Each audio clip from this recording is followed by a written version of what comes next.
Those of you who've watched my other videos will have noticed that the majority of the time I'm flying helicopters, or more recently multi-rotors. I have a couple of small planes. I have a Parkzone Spitfire and also a Parkzone Vapor, which is great for when the weather is completely still. But I've been looking at getting something a little bit bigger, and I've made this, one of the models that you get from the guys at Flight Test. This is the Verso Flying Wing. I've made mine in black, and as you can see I've kind of put LED strips at the bottom and also high-vis tape so that I know whether I'm looking at the top or bottom when I'm flying.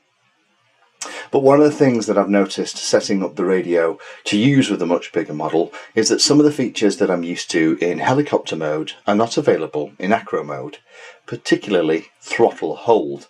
Now, throttle hold for me is this switch, and that's the one I always use, and it's a habit. I always pop throttle hold on before I pick up the model or move the radio, and that way if I accidentally bump the throttle stick, the motor doesn't jump to life and bite me. Now, in ACRO mode you can do this, but you have to do it with a mix. So that's why I put this video together, is that I figured out what you need to do to make that work, and I wanted to share it with those of you that may have the Dx7 that are used to more helicopter and multi-rotor flight and want to use throttle hold in ACRO. So let me zoom in, I'll show you what we do. We'll turn the radio on and I'll show you the model. So this is the model that I've got set up for this particular flying wing, called Flying Wing 1, because I'm hoping I'll have more than one in the future. And the way you have to do this is, let me just show you how it works first of all. If I go into the normal menus and increase the throttle, you'll see the top move as I increase it. If I now have it at 50% or just below and flick the throttle hold, no matter what I do with the throttle stick, it doesn't move. Now, to do that, you need to set up a mix. This is the mix and how you need to do it.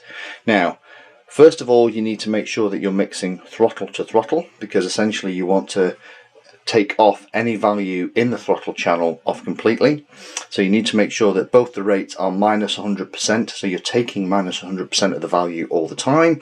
The switch is where you want that mix to come on from. If you put it on mix, then it means you can control it with the right hand button that you're used to using with multi-rotors and helis.